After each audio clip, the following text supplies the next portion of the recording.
जय हिंद साथियों, कैसे हैं आप सभी। उम्मीद करता हूं कि आप सभी कुशल मंगल होंगे और सुरक्षित होंगे अपने अपने घरों में अपने परिवार के साथ। तो साथियों, जो भी एसएससी जीडी कांस्टेबल भर्ती 2018 के कैंडिडेट हैं उनके लिए वीडियो बहुत ही इंपॉर्टेंट होने वाली है, क्योंकि लगातार आज 2 महीने होने को है और कैंडिडेट्स जो हैं वो लगातार प्रोटेस्ट कर रहे हैं। जैसा कि आप सभी को पता है कि 1 अप्रैल से 7 अप्रैल तक जो हमें हंगर स्ट्राइक की परमिशन मिली हुई है दिल्ली में, तो कैंडिडेट्स जो हैं वो दिल्ली में भूख हड़ताल पर बैठे हुए हैं। वो अपने हक की लड़ाई जो है वो कंटिन्यूसली लड़ रहे हैं दोस्तों। और जो लोग घरों पे बैठे हैं दोस्तों, उनसे भी यही रिक्वेस्ट है, अगर आपको कुछ काम नहीं है तो दोस्तों दिल्ली में आकर इस भूख हड़ताल में हिस्सा लें, ताकि जो हमारा प्रोटेस्ट है वो सफल हो और हम सभी को जो है वो ज्वाइनिंग मिल सके। ये तभी संभव है अगर आप सभी जो हैं वो एकजुट होकर लड़ेंगे दोस्तों, तभी सरकार हमारी बात सुनेगी। अब आप सभी को पता है धीरे धीरे जो है वो हमारी बात संसद भवन तक भी पहुंच गई है। एक एक मंत्री नहीं नहीं बल्कि 3 3 मंत्रियों ने हमारी बात जो है संसद में रखी है। चाहे वो संजय रावत हो, चाहे वो नितिन गडकरी जी हो, या फिर जो गुजरात के सांसद थे एक, उन्होंने भी हमारी जो है वो आवाज़ संसद में रखी थी। सबसे ज़्यादा तो उन्होंने हमारी जो बात है वो सरकार के समक्ष रखी थी। उन्होंने तो एसएससी जीडी 2018 के बारे में स्पेशल मुद्दा उठाया था कि जो ये कैंडिडेट्स बचे हुए हैं 55,000, इनके लिए सरकार को जो है वो कुछ निर्णय कदम लेना चाहिए। तो दोस्तों, कुछ एक पॉइंट्स की यहाँ पर हम बात करेंगे कि क्या हो सकता है।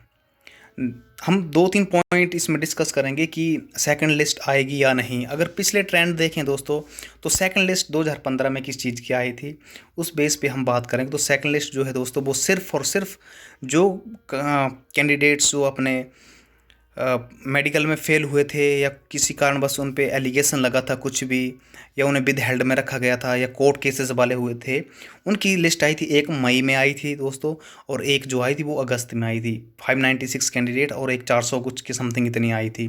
वो आपको ओल्ड एसएससी की वेबसाइट पे डाटा था, वो वहाँ से हटा दिया गया है। तो 2 बार लिस्ट आई थी, जिसे हम सेकंड लिस्ट बोल सकते हैं। वेटिंग लिस्ट हम नहीं बोल सकते, उसमें वेटिंग लिस्ट नहीं होती है वो, क्योंकि वो पहले से ही फिक्स कर दिया जाता है कितने कैंडिडेट जो है वो कोर्ट केस वाले हैं और इतने जो है फिंगर मिस मैच वाले हैं। इस तरह के जो कैंडिडेट्स उनकी लिस्टें आई थी। इस बार भी आप सभी को पता है विद हेल्ड वाले जो हैं वो कुछ कैंडिडेट्स जो है वो रोके हुए, उनकी लिस्ट आएगी।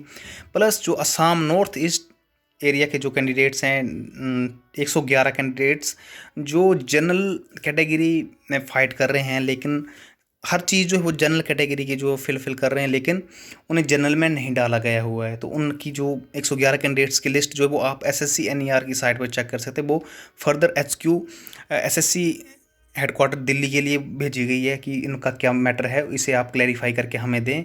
अगर ये सही है तो उन्हें अपॉइंटमेंट लेटर इशू कर दिए जाएँ। तो दोस्तों, अगर हम सेकंड लिस्ट की बात करें तो सेकंड लिस्ट तो आएगी, ये 100% श्योर है, सेकंड लिस्ट आएगी।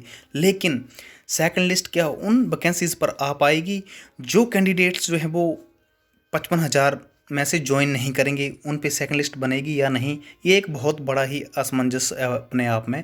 क्योंकि इसका जवाब किसी के पास भी नहीं है, ना तो एसएससी के पास, ना सीआरपीएफ के पास, ना गृह मंत्रालय के पास। कोई भी इस पर क्लैरिफिकेशन नहीं दे रहा है हमें। जितने भी कैंडिडेट्स पूछते हैं तो उस पर जो है वो उन्हें यही रिप्लाई आता है कि सेकंड लिस्ट नहीं आएगी, ना ही वेटिंग आएगी। एसएससी बोलता है हम वेटिंग लिस्ट भी नहीं जारी करते हैं। तो एक्चुअल में होगा क्या, ये डिपेंड करता है टोटली दोस्तों सिर्फ और सिर्फ हमारे नेताओं पर, प्लस सीआरपीएफ पे और एमएचए पे, मिनिस्ट्री ऑफ होम अफेयर्स पे। अगर सीआरपीएफ चाहे कि जितने कैंडिडेट्स जो है वो ज्वाइन नहीं कर रहे हैं, कुछ एक कैंडिडेट्स जो है वो अगर ज्वाइन नहीं कर रहे हैं, तो वहाँ पर क्या होगा, वो सीआरपीएफ, ठीक है, सीआरपीएफ नोडल फोर्स है इसमें। सीआरपीएफ जो है वो नोडल फोर्स है इसमें, वो जानकारी देगी एमएचए को कि हमें इतनी सारी पोस्टें जो है वो वैकेंट रह गई हैं, ये पोस्टें जो है हमारी वैकेंट हैं, तो इस पे हम जो है वो और कैंडिडेट्स जो है वो लेना चाहते हैं इसी भर्ती के 2018 वाले, जो बेटिंग टाइप के बोल सकते हैं, जिसे हम जो किसी कारणवश 1 2 पॉइंट से छूट गए उनसे उठाना चाहते हैं, हम फिल करना चाहते हैं पूरी 60,000 के समथिंग। तब ये बात बन सकती है अगर नेता भी कोई हमारा मुद्दा अच्छे से उठा दे कि कैंडिडेट्स जो है वो ओवरेज हो गए हैं, बहुत सारी इस भर्ती में अगली भर्ती नहीं भर सकते हैं, तो उन्हें जो एज रिलैक्सेशन दिया जाए, या फिर जो टोटली इससे आउट हो गए तो उन्हें इस भर्ती में शामिल कर दिया जाए। तो ये डिपेंड करता है हमारी यूनिटी पे दोस्तों कि हम किस तरह से अपनी जो पॉइंट को जो वो सरकार के समक्ष रखते हैं। तो आपने देखा होगा कि बहुत दिनों से जो है वो इसी पॉइंट पे बातें चल रही थी। और जो मेन कंसर्न था इस वीडियो बनाने का दोस्तों, उसकी बात करते हैं। तो वो इसमें ये है कि जो नित्यानंद राय जी हैं, उन्होंने संसद भवन में जो है वो बोला था पहले ही कि 1,11,000 जो पोस्ट हैं वो वैकेंट पड़ी हुई है सीएपीएफ में। अब नए मंत्री जो हमारे नितिन गडकरी, जो कि हमारे राज्य मार्ग मंत्री हैं, नितिन गडकरी, ट्रांसपोर्ट मिनिस्ट्री से बोल सकते हैं हम, उन्होंने भी नित्यानंद राय जी से रिक्वेस्ट की है कि जो आपने बोला हुआ था उस चीज़ को आप फॉलो करें, उस चीज़ पे आप एक्शन लें कुछ। उन्होंने क्या बोला है देखो, माननीय सड़क परिवहन एवं राज्य मंत्री जी, कृपया आपने दिनांक 15 फरवरी 2021 के पत्र का संदर्भ ग्रहण करें, जिनमें आपने कर्मचारी चयन आयोग द्वारा आयोजित अर्धसैनिक बल कांस्टेबल जीडी परीक्षा 2018 के पदों में बढ़ोतरी किए जाने, ठीक है, अनुरोध किया था, बढ़ोतरी किए जाने का अनुरोध किया था कि आपने जो 2018 के जो पदों में बढ़ोतरी करनी थी वो 15 फरवरी में ही इन्होंने लेटर जारी कर दिया था। आपके पत्र के आलोक में न्यायोचित कार्यवाही हेतु संदर्भित किया गया है। तो जो आपकी जो पत्र की कार्यवाही है दोस्तों, उसके न्यायोचित मतलब न्यायोचित कार्यवाही हेतु संदर्भित किया गया, उनको भेजा गया है कि आपके इस पत्र पर जो है वो कार्रवाई होगी। किसने भेजा हुआ है? नित्यानंद राय जी ने सिग्नेचर वगैरह मार के कि उस पर कार्रवाई हम करेंगे कुछ ना कुछ।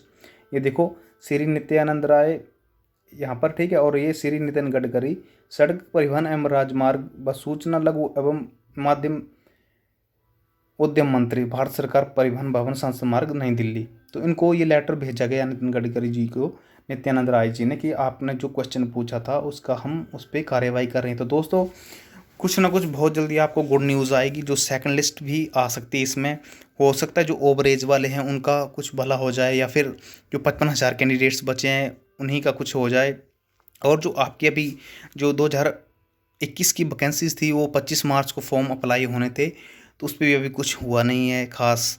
तो वो क्यों रोकी गई है? बहुत सारे यूट्यूबर जो है तरह तरह की वीडियो लाते हैं, आज आ जाएगी, अब क्यों नहीं आया, अब आरटीआई का रिप्लाई आ गया, अब ऐसे आएगी। बाकी ये किसी को भी नहीं पता एक्चुअली में। कई कहते हैं कि लेह लद्दाख नई यूटी बनी उसकी वजह से फॉर्म जो लेट, ऐसा कुछ नहीं है दोस्तों। ये ना तो सिर्फ एसएससी जानता है और ना ही कोई यूट्यूबर जानता है कि इस पर क्या होगा। ये सिर्फ एमएचए की अपनी फिलोसफी होती है, वो जिस हिसाब से नोटिफिकेशन देगा एसएससी तुरंत। एसएससी एक बेंडर है, उसको जैसा बोलेंगे वो वैसा काम करेगा।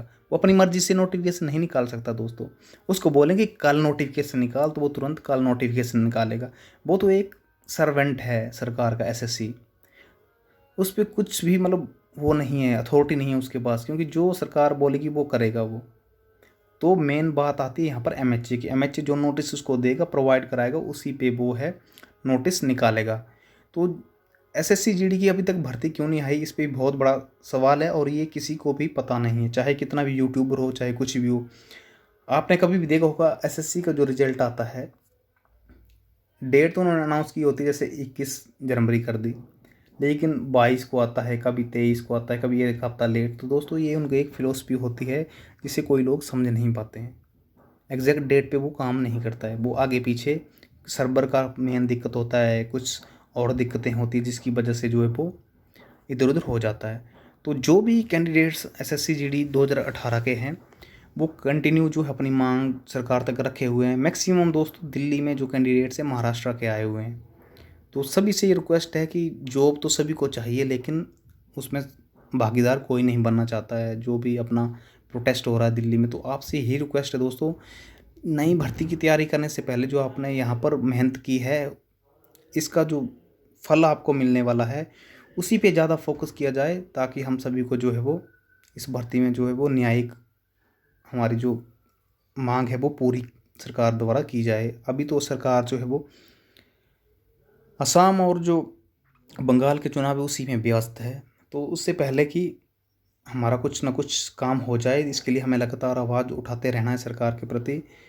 और जो भी कैंडिडेट्स आपने देखा होगा ज्वाइनिंग कर चुके हैं, उनसे मेरी यही रिक्वेस्ट है कि आप अपने जो सीनियर है वहाँ पर पूछो, चाहे सीआरपी के हों चाहे किसी अदर फोर्सेस के, तो उनसे पूछो कि सर क्या वेटिंग लिस्ट का चांसेस है या सेकंड मेरिट का। तो वो आपको अच्छे से गाइड कर सकते हैं, क्योंकि सीआरपीएफ जो है वो कांस्टेबल के लिए नोडल फोर्स बनाई गई होती है, और जो एसआई के लिए है वो बीएसएफ है, वीएसएफ है एसआई के लिए, और असिस्टेंट कमांडेंट के लिए जो है वो वो है आपकी ITBP। तो इसलिए दोस्तों आप सभी को जो है वो इस तरह से कंटिन्यू जो है प्रोटेस्ट करना होगा।